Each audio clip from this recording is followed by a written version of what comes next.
Now, it's not spring racing carnival time yet, but we have hit the home straight in the Eastern Football League, and we're all over it here on EFL TV, all thanks to Ferntree, Gully, Holden and HSV, where driving and local footy means a great deal.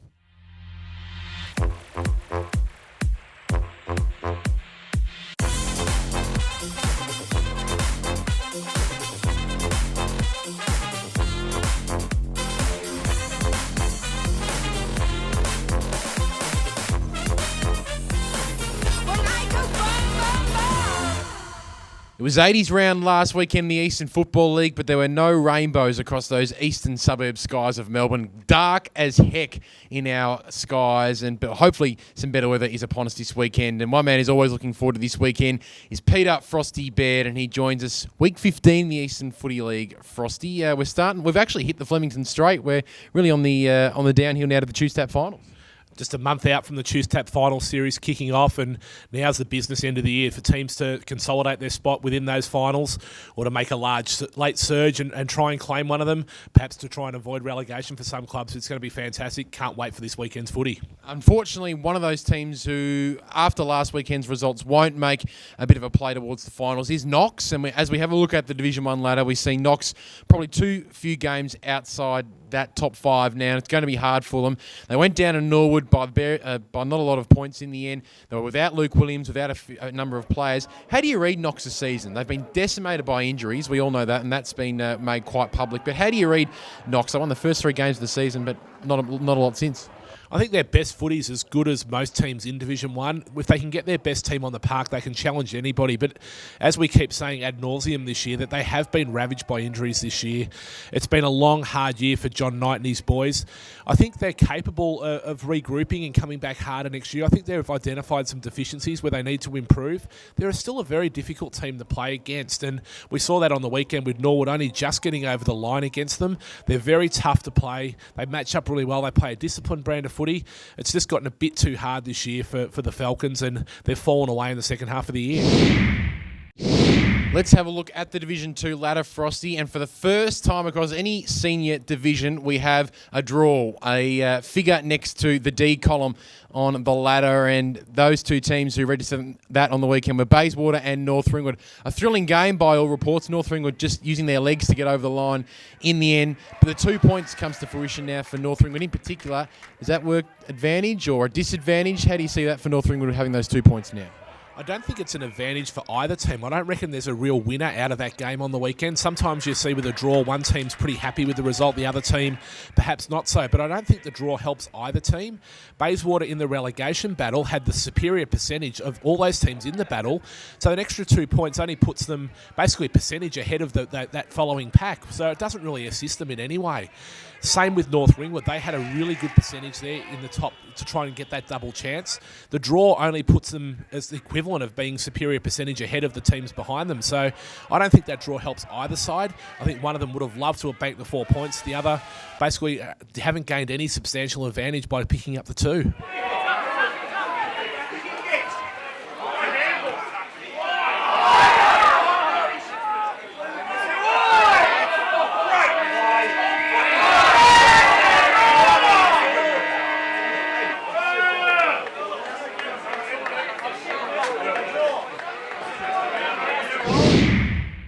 Let's have a look at the mighty Division 3 ladder, Frosty. A couple of very interesting results on the weekend, and one of those was Heathmont and Templestowe. Templestowe getting over the line, so a big comeback opportunity for Heathmont this weekend. Well, they need to bounce back this weekend, Ben. They've lost their spot in that top 5, the Basin replacing them in the top 5. They need to bounce back. That was a disappointing loss for them going down to Templestowe by just 5 points on the weekend. That was one they were really hoping to try and consolidate their spot after claiming it the week before. To lose, now it's time for Steve Buckle and his team to regroup, come back hard. So we sent one of our men, Braden Ingram, out to H.E. Parker Reserve to catch up with Heathmont player Dylan Sverns ahead of their big game this weekend. Dylan, you had a tough game on the weekend against Templestowe. Only 7 goals between both sides. You lost by 5 points. What did the side take out of the game? Buxy's address at the end of the game, he was actually pretty happy with our effort. And he basically focused on 15 minutes of footy in the second quarter, basically lost it for us. Other than that, we were with him the whole game, and rather than coming inside with our heads down, we should be praised for our effort for that 3.5 quarters rather than that 15 minutes that lost it for us. And you're certainly still within the finals race. So you're equal on points to the base and are in fifth spot, only about 25 percentage points leading behind. Are you confident you guys can still sneak into the finals? Well, that's our aim. We're going to go out to win all of our last 4 games, and that should get us in. If not, it's just taking each week as it comes and see what happens at the end of the year. It's a tough run home. Mitcham, Wanturna South, Ringwood and then Whitehorse. Do you feel that you have the ability to beat a Mitcham or a Wanturna South, which you're going to need to do to get in? Yeah, well, I keep saying to the group every week that I feel our best footy is some of the best footy going around. Now, obviously, it's not shown every week, but I think one of these next 2 games we can definitely pinch, which will help us getting into the finals this year, yeah. And that Mitcham game this week, you lost them by 52 points in round 1. What has the side improved on enough that you can beat them this week? I think we've got a lot stronger team than we did round 1. Guys have come back and guys don't have niggles anymore, that sort of thing. And it's taken its time, but I think we've gelled as a group and that belief is there. And I feel we're ready to bounce back after last week's disappointment. And what about yourself? Captain for the first time this year, how have you found it? I've really enjoyed it, yeah. Bit of pressure on at the start of the year with everyone saying we're not going to do too well and losing all those guys to, each way wherever they needed to go. But I've really embraced it. I've loved it. And hopefully we can sneak in the finals in my first year. That would be great. How much of a challenge has it been, not only focusing on your own game, but then having to focus, as a young player on everyone else's game and keeping them, all head in the game as well? Yeah, early on it was difficult, but I've found throughout the last half of the season that I've just focused on being out there and playing, and the leadership I feel comes naturally. And when there's time to be a captain, like half time, whatever, that's when I come out. But other than that, I think I've just embraced being a player and a leader, which I have throughout the years, and I've found it much more easier throughout the second half of the year than at the start. Yeah. Well, Dylan, we really appreciate your time here on EFL TV. Huge game against Mitcham on the weekend. Good luck. Thank you very much, mate. Thanks for having me. Let's have a look at the Division 4 ladder, Peter Baird, and towards that bottom of that top 5, starting to get pretty interesting with Coldstream making a late run towards those Choose Tap final series. One team who's desperate to get in there is the Forest Hill Football Club, and Damien Watson headed out there during the week and had a chat to Jake Rowe from the Forest Hill Footy Club. Thanks very much, Ben. Jake, only winning 1 out of your past 5 games, Forest Hill. You'll be eager to rectify that record this weekend against Nunawading. Yeah, we will, mate. We played them in round 6, I think. Won by about 9 or 10 goals just in the last quarter. They were very physical, but coming to our home ground this week, yeah, we want to get a nice win and get our finals hopes back on track. Now, we're at that stage of the season where players can be very fatigued. We passed the halfway mark. How are the players holding up thus far? Yeah, good. We've had a couple of injuries, and now we've got our skipper back, Ryan Clark, which helps us in the midfield and gives us a bit of a older head. He probably won't like me saying that, but we get Mark Shoulders back as well. He's probably only played 2.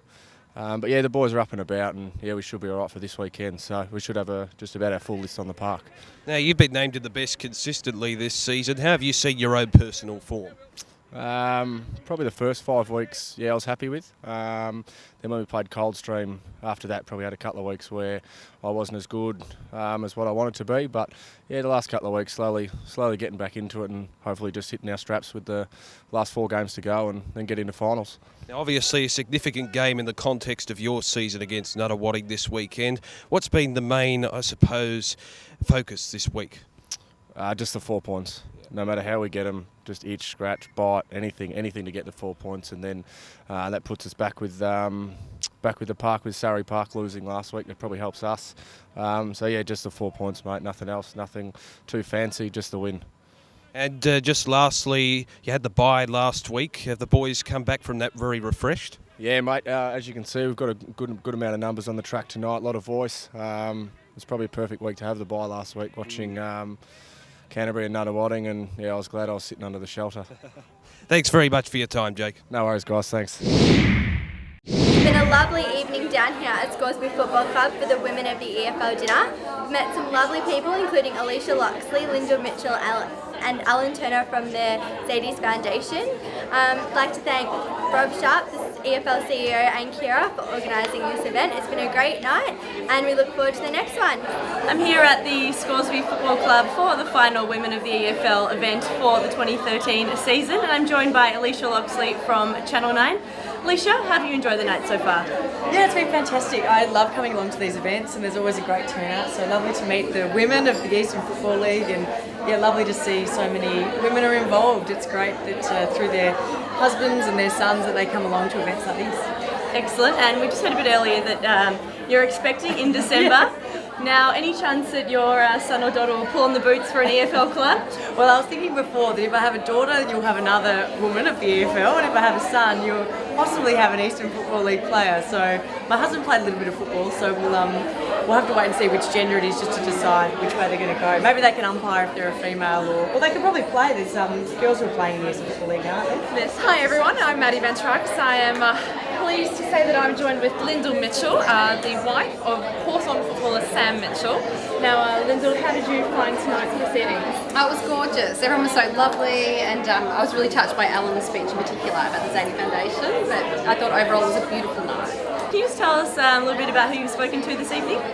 Yeah, so we had a range of people that we got to speak to this evening, including Alan Turner, who is the CEO of the Zadie's Rainbow Foundation. Now, his daughter Zadie passed away when she was 7 years of age from a brain aneurysm, and yeah, terribly sad story, but what they've been able to do in the wake of her death is quite incredible. She donated her organs, and that led to a number of people's lives either being saved or changed forever. And I got quite emotional actually after speaking to Alan and hearing him speak, because his story is amazing, and yeah, it's just really great to see that we should all be talking about organ donation. We hear about it a lot on the news, and we hear people say it all the time, but I think that we need to talk about it, talk to our family about it, and make sure we take a message out of Alan's speech tonight. Now, you at one stage did have the room in peals of laughter with your interview with the lovely Alicia Loxley. How did you find that talking to her in front of everybody? Yeah, she was gorgeous. She's a gorgeous girl and a mum to be, so I can relate to that. So we had a lot to talk about. But yeah, I thought it was good. It was a lovely crowd, and I could chat amongst them quite freely, and I thought it was great. So.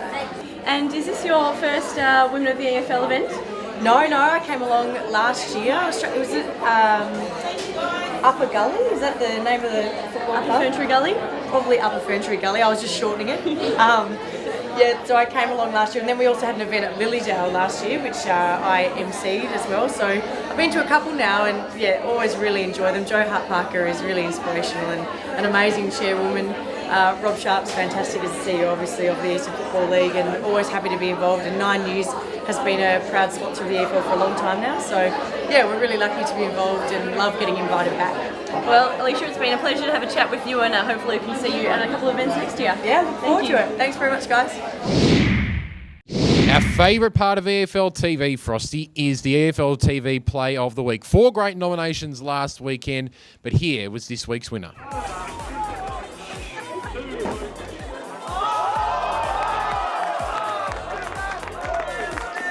It was only a matter of time before Doncaster East's Carl Peterson took out an EFL TV Player of the Week. I get the feeling, Frosty, it might not be the last one as well. Now, nothing this week. No EFL TV Players of the Week. Looking at the score lines, it's probably no surprise because there was a lot of games where only 1 goal was scored, and with the wet, I don't think too many players would have got too high, Frosty. No, conditions not conducive to fantastic free-flowing open play, or those high marks we love to see on EFL TV Player of the Week, but I'm sure we'll have 4 fantastic nominations again next weekend.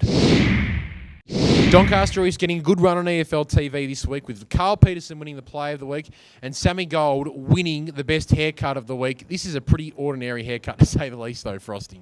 I'm not sure whether Sammy's really made up his mind what he wants to go with in the locks here. The long hair at the back, the ponytail, or the diminishing hairline at the front. It's just a mixture of all three. Make up your mind, Sammy. Choose one of them.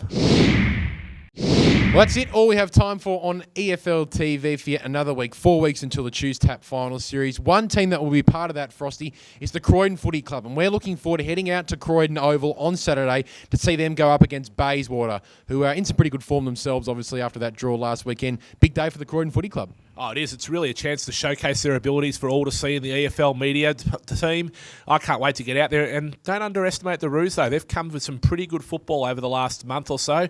And that was highlighted by that draw last week against North Ringwood. Certainly was, and we'll be out there on 98.1 FM from 1 till 6 and EFL.org.au from 2 till 5. Frosty, thanks for your work. Looking forward to seeing you next week as we get closer towards the business end. I'll be out there on the balcony out at the Croydon Football Club. Looking forward to a fantastic game of footy. We're looking forward to another fantastic edition of EFL TV next week. We'll catch you then.